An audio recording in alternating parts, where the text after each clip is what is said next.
Sejarah grafika dan penerbitan.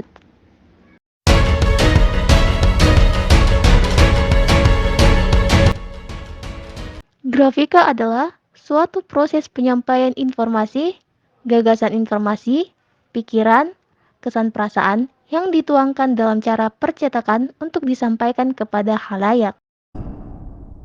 Grafika merupakan suatu pemikiran para ilmuwan pada ribuan tahun lalu yang sampai saat ini masih kita kenal dengan percetakan. Perkembangan grafika. Komputer telah mempersiapkan dengan cepat bidang pre-press sejak 20 tahun yang lalu. Ketika teknologi masih berupa prototype PC dengan monitor dan keyboard, di mana sebelumnya bekerja dengan kamera foto reproduksi dan layar kontak hingga scanner laser. Dengan GTODI Direct Imaging Technology yang diperkenalkan oleh Heidelberg pada tahun 1991, telah dihadirkan proses hubungan yang terjalin antara prepress dan cetak. Tinjauan masa depan Heidelberg Druckmaschine telah berhasil membuat suatu program komputer yang dapat mencetak tanpa memutar melalui via pelat dan film. Berikut pembagian sejarah penerbitan di Indonesia. Secara garis besar, sejarah penerbitan Indonesia tersusun dalam 4 tahap. Pertama, zaman kolonial Belanda. Belanda hadir ke Indonesia pada tahun 1596 yang dikomandai oleh Cornelius de Houtman. Dengan kehadiran Belanda di Indonesia menandai munculnya industri penerbitan di Indonesia. Mulai pada tahun 1744 sampai 1855, semakin banyak surat kabar yang bermunculan.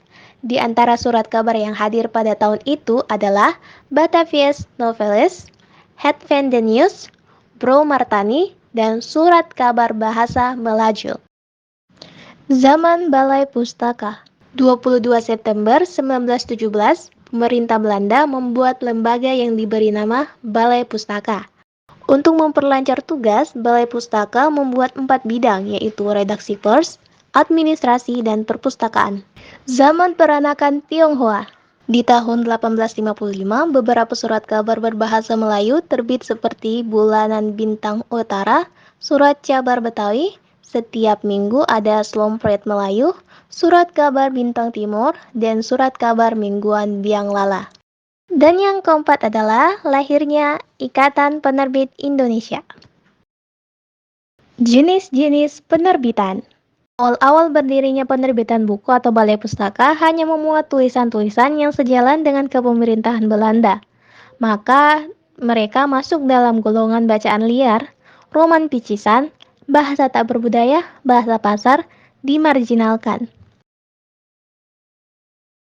Terbitan berseri, yaitu suatu tulisan yang berisi informasi yang masih berbentuk orisinil dan biasanya belum diterbitkan maupun dipublikasikan.